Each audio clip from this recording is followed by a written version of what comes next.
Assalamualaikum warahmatullahi wabarakatuh. Perkenalkan, saya Ani Sulastri, Kepala TKIT Islamic Center Purwodadi, Grobogan, Jawa Tengah. Izinkan kami berbagi praktek baik terkait dengan paradigma baru di TKIT Islamic Center. Kondisi awal sekolah kami sebelum mengikuti sekolah program penggerak, sekolahan kami tidak mempunyai tanaman. Sedangkan kami menggunakan kurikulum K13 dengan model klasikal, kegiatan menggunakan lembar kerja dan buku paket. Praktek ibadah yang kami lakukan hanya dilakukan sekali dalam seminggu secara bersama-sama. K13 mengacu pada KI dan KD. Sedangkan kurikulum Merdeka mengacu pada capaian pembelajaran, yaitu nilai agama, moral, dan budi pekerti.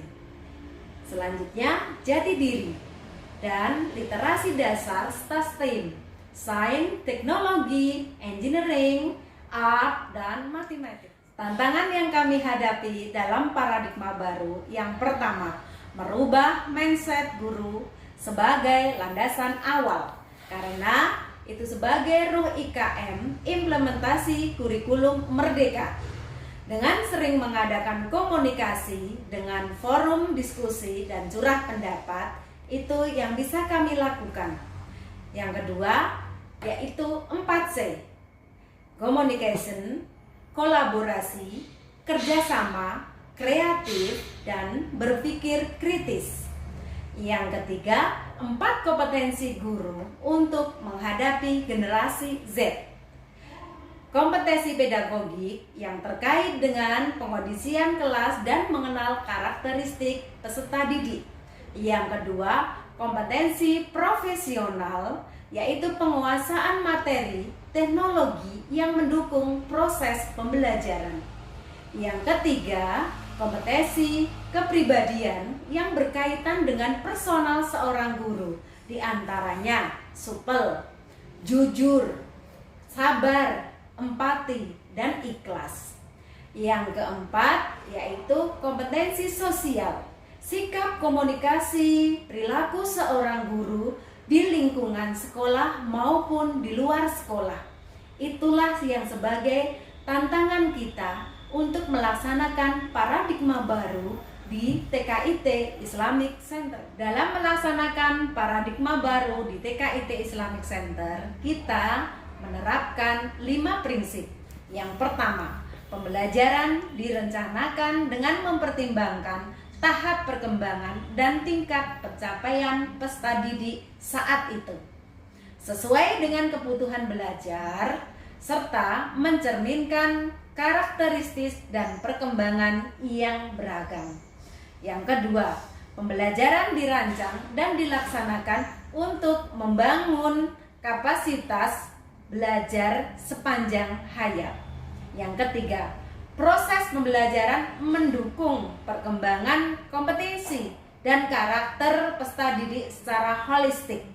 Yang keempat, pembelajaran yang relevan, yaitu pembelajaran yang dirancang sesuai dengan konteks, lingkungan, dan budaya peserta didik, serta melibatkan orang tua dan masyarakat sebagai kemitraan. Beberapa kegiatan yang dilakukan dalam kegiatan paradigma baru. Yang pertama, mengadakan identifikasi kegiatan sesuai dengan karakteristik sekolah. Yang kedua, melaksanakan rapat rutin dengan guru dan stakeholder yang ada. Yang ketiga, menjalin kerjasama dengan kemitraan seperti EEC, Excellent English Courses.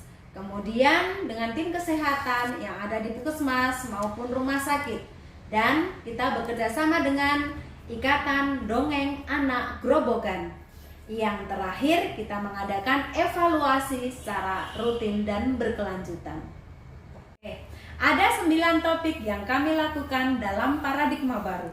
Yang pertama, topik sayangi bumi dengan subtopik tanaman obat. Kegiatan anak bermain peran, jual beli jamu beras kencur dan jamu kunir asem.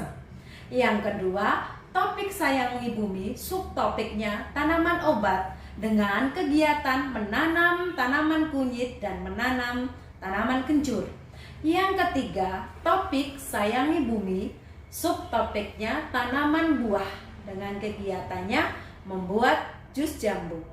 Yang keempat, topik sayangi bumi dengan subtopik tanaman buah.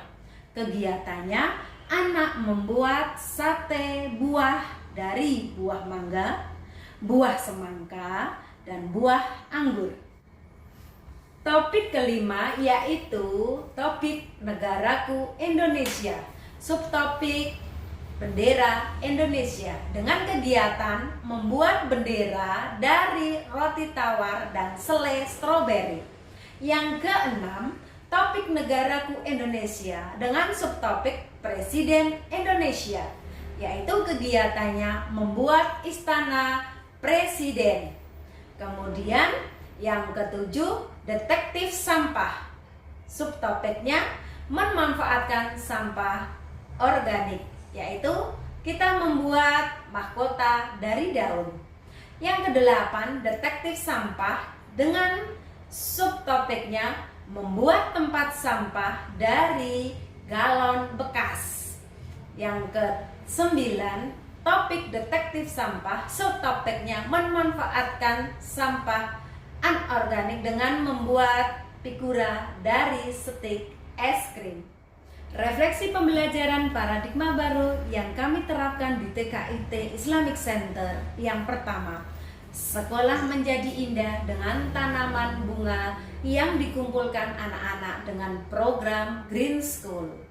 Yang kedua, gemar membaca sejak dini dengan program literasi kit yang kita terapkan. Yang ketiga, praktek ibadah dilakukan setiap hari sehingga anak-anak bisa mengenal agama sejak dini. Yang keempat, guru mendapatkan referensi pembelajaran yang menyenangkan bersama peserta didik dengan menggunakan media dan bahan alam yang mudah didapat di sekitarnya sehingga menjadi pembelajaran yang bermakna. Yang kelima, pembelajaran dilakukan dengan proyek dan praktek langsung. Itulah berbagai aksi yang kami lakukan di paradigma baru dengan program-program yang sudah kami canangkan. Semoga bermanfaat. Itu yang bisa kami sampaikan. Mohon maaf apabila ada salah kata. Saya akhiri. Wabillahi taufiq wal hidayah. Assalamualaikum warahmatullahi wabarakatuh.